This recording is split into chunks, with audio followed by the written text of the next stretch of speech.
आवाज जनतेचा।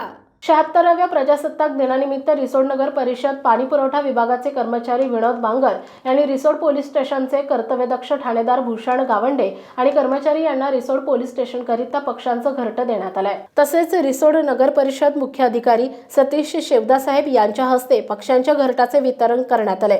तसेच 26 जानेवारी प्रजासत्ताक दिनानिमित्त रिसोड तहसील कार्यालय येथे तहसीलदार प्रतीक्षा तेजनकर, महाराष्ट्र राज्य मराठी पत्रकार संघ रिसोड तालुका अध्यक्ष अरुण क्षीरसागर, जयलक्ष्मी DMLT कॉलेज रिसोडचे अध्यक्ष सचिन गाजरे, पक्षी मित्र विनोद बांगर यांच्या हस्ते वितरण करण्यात आले।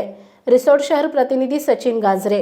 आपल्या परिसरातील बातम्या आणि ताज्या घडामोडी पाहण्यासाठी आजच आमच्या ABK न्यूज 24 चॅनलला सबस्क्राइब करा आणि बेल आयकॉनवर क्लिक करा।